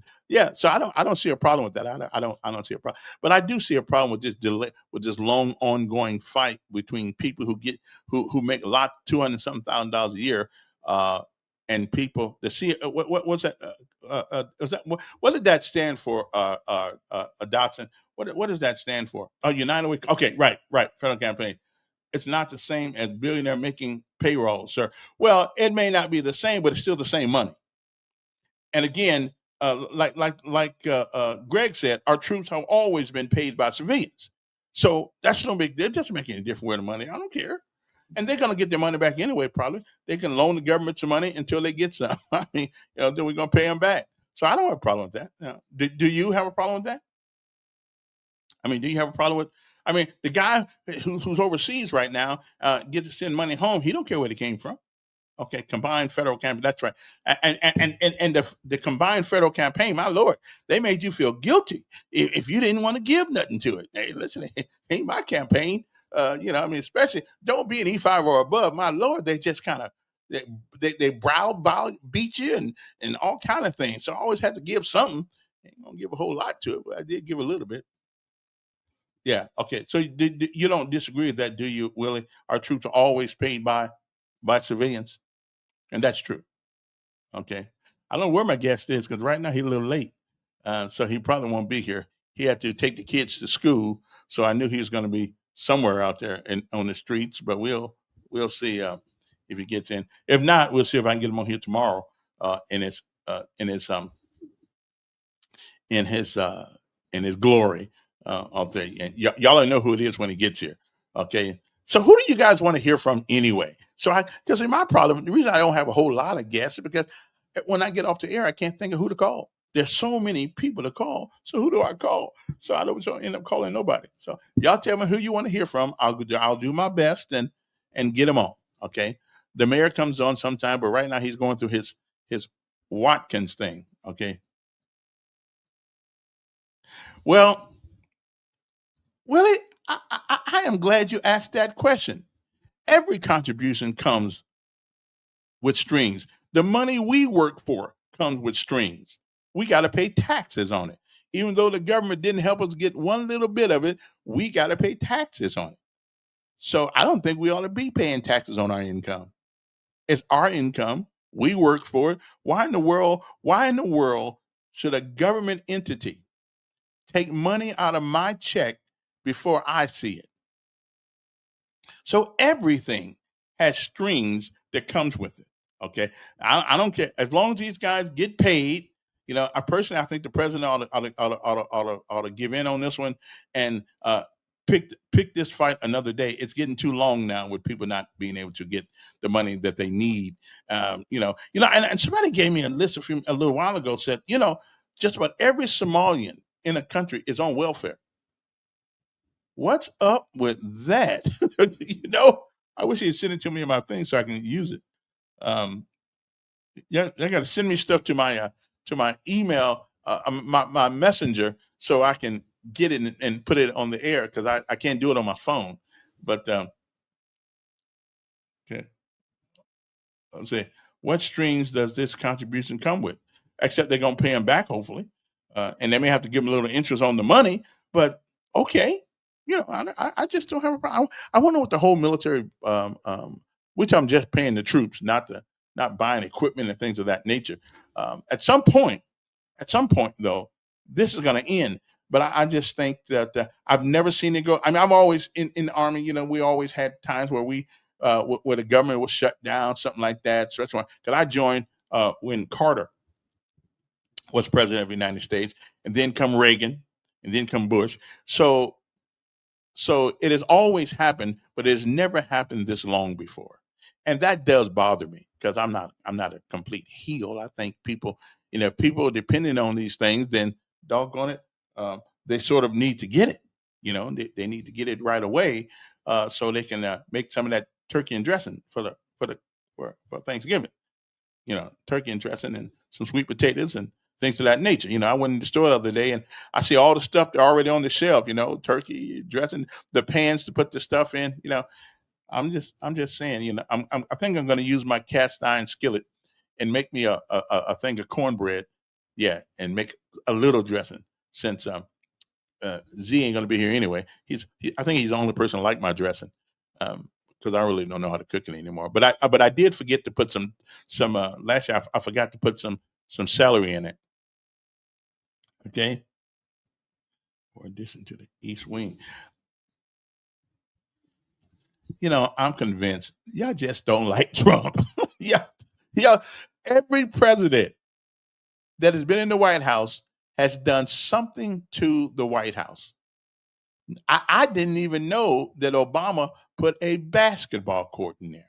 I certainly didn't know that Bush or somebody put a bowling lane in the White House. I didn't know that, because we didn't complain about it then. We're complaining about it now. We have done a lot of things in the White House.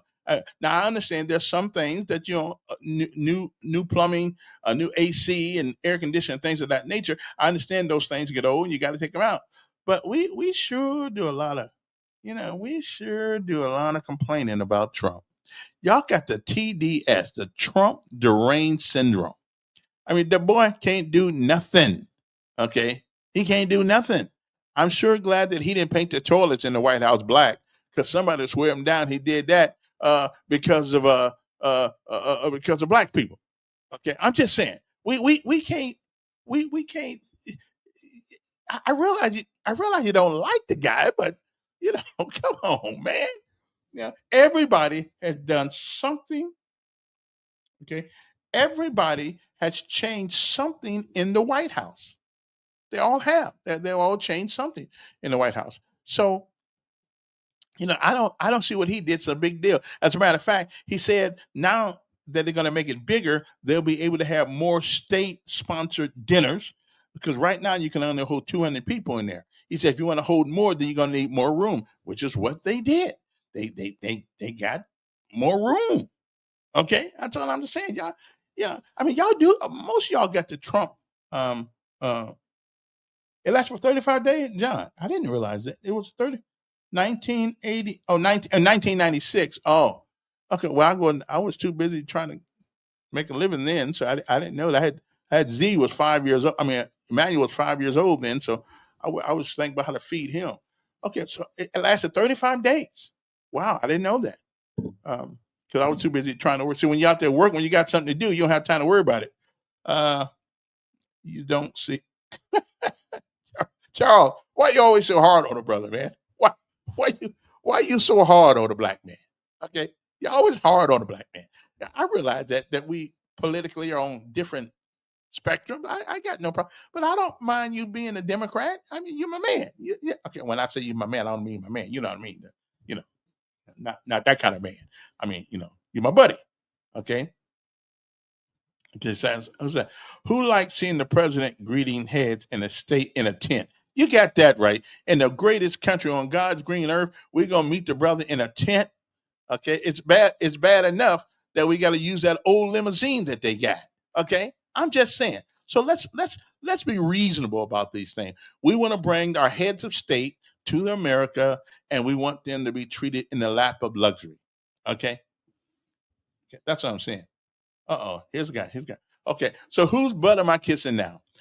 Tell me tell me where these lips are planted on somebody's butt. Just tell me who. I don't get nothing from Washington, D.C. I don't get any extra money. I don't, nobody pays me for what I believe. I mean, so whose butt am I kissing? You know, I don't kiss anybody's butt. That's why I'm a moderate guy. But whose butt I be kissing? Okay, Trump is putting a tariff on Canada because they ran. Yeah, I know that. Listen, I don't blame them for that. Listen, they're gonna get in the game and play politics. Then that's on them. Hey, that's on them. I ain't mad at them. You know, because I saw the commercial that the Canadians are running, although I listened to his speech, I believe most of it, but not all of it. Okay, there's no political position that is 100% right. There's none. Okay, I'm not.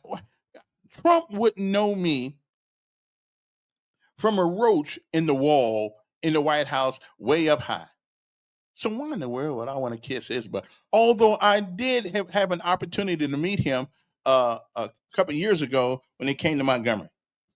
Okay, but even then, I turned the opportunity down because I don't want anybody to say I was kissing somebody's butt. Okay, I was invited over to the embassy to meet him, but I didn't do it because I just didn't do it. Okay, you okay? So now I don't have to kiss anybody's butt, nobody's butt whatsoever. But I agree with people's certain philosophy, certain philosophical principle that they stand by, and I listen. I wish we could run America like a business, but we cannot. We cannot run the government like a business. And I used to say it used to sound so good. It sounded good when Trump said it too, but you can't do it. There're just too many. There's just too many nuances in this thing called government. Because the first thing I would do is cut out foreign aid to everybody. But how you going to cut out foreign aid to everybody when they got your back on the southern hemisphere or the western part of the world? I mean, how you going to do that? You can't. Yeah. And it does seem, listen, it does seem that Democrats don't really like America. At least not all the Democrats, of course. The people don't. It seems like they don't like America. And again, there's buses leaving out here every day. Canada's waiting for you.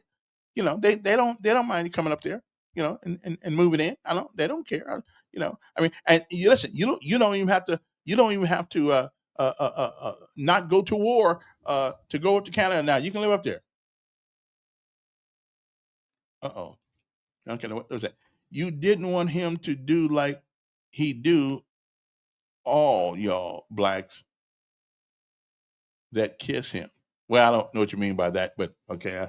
Again, I what you blame Trump for not doing a whole lot for black folk, but you didn't blame the quote unquote the first black president for not doing the same thing, except turning our kids into gay, telling them, oh yeah, he can go into the boys can go into the girls' bathroom if they think they're a girl. I mean, that's what whole Obama came down with in public school. So I don't know what that's all about, but that's okay. We good. I'm good. Anyway, my time's just about up anyway here. But as usual, it's always good to see you guys. And my guest couldn't make it, I guess, so I'll try to talk to him when I get off the show here and see if we can get just our own thing with him tomorrow. Okay. See, I'm thinking about what is the perfect time to do a podcast, a live pod. What is the perfect time? Would 8 to 10 be better than 7 to 9? I'm really thinking about that. What do you guys think? Y'all write it in the thing. Send me an email or something and let me know what you think. Or is this the best time? So that's what we want to know. What time is it better to do a podcast? Um, I mean, I like this time actually. It's great, but I don't know. And I keep forgetting to tell people to share this, and we get a bigger audience. Okay, I'm gonna do one. I'm gonna do to the end of the year. If I can look at this thing and see at least 100 people up there, then I'll just keep it the way it is. Between now and the end of the year, at least 100 people up there, then I'll do that. Okay. Other than that, we're gonna change this time because I got to talk to the people. I got to where I'm He, well, you was one he turned gay. Okay, then. I don't know what exactly that means, but I'm a lot of things, but nobody ever tell you I was gay. If anything, I got the problem the other way. So now I'm not gay. Now we good. Yeah, I don't. Yeah, we don't. Yeah, we don't play that. Homie, don't play that. Okay, I'm just saying. Uh, but now, if that's a lifestyle you like, I ain't mad at you. Okay, I ain't mad at you at all. If that's the way you roll, I'm not mad at you at all. Okay, I'm good. I'll let y'all roll the way you need to go, and I'll roll the way I need to go, and we just, you know, yeah, we good. Okay. But if you ever get any proof that I'm gay, this is what you're gonna hear. Okay, because somebody done got knocked the hell out. Okay, I'm just saying. So yeah, you don't see that. Thank you very much. Well, listen, guys, I enjoyed being with you this morning. Thank you very much. I appreciate- Thank you. Listen, I mean, you got this. You don't really have to applaud me for just doing my job. Okay, I understand. Okay, okay. There you go. Anyway, so as we ain't hearing this, okay, that means I ain't knocked nobody the hell out yet. So I'm not gay. Okay, I got you. Okay, some of y'all hear that too much some of y'all hear that too much in your neighborhoods already. Anyway, I gotta go. But you want to do like he did all your black little kisses, but well, I just like Trump. I like a man that walks like a man, talks like a man, get get a pair of cojones on him to say what he pleases to say. But I don't like everything about him. I mean, come on, people. Like I'm a nice guy, but everybody don't like me either. So it's I just like the guy, you know. But I don't like everything about him. You know, again, I don't like the way we do in immigration, but I understand we have to do it, but I don't like the way we're doing it. I don't. It's not that I don't think we shouldn't do it. I just think the way we're doing it. But in Chicago, they already put the word out. You block these people in, you might be graveyard dead. Okay, because they're not going to put up with this. You block people in, throwing things at them, stuff like that. Yeah, they ain't going to play that anymore. Yeah, I don't blame them either. I don't blame them. It's hard. It's hard enough. That's why we can't get nobody around here to do the job. It's hard enough to do the job as it is, rather than always we got to fight the crook and we got to fight, you know, y'all. So we can't fight all of y'all at one time. Okay, right then. So that's the end. That's it. That's it's over. It's done for the day. I appreciate you guys tuning in the morning, and I love you all. Okay, not like that. I'm just saying. Because see, Charles already thinks I'm gay. I mean, I love you with a humanitarian love, a love of a brother. You know what I'm saying? Yeah. That's the kind of love I'm talking about. That's the kind of love I'm talking about. I'm not talking about that kind of stuff. Anyway, it is not the falling down that matters. No strength comes from falling. The strength comes from getting up every time you do. So, my word for the day, keep getting up. Don't fall and lay down. Keep getting up. And remember, we all have chapters in our lives, in our book. Don't let one bad chapter make you throw away the book. Good morning to you. It is a great day. A fantastic day. One of the best I've ever seen. It is a great day to be alive. Go out and do something for the world, or at least for somebody else. Okay? Do a random act of kindness today for somebody, and you'll see it'll make both y'all happy, them and you. Have a great day.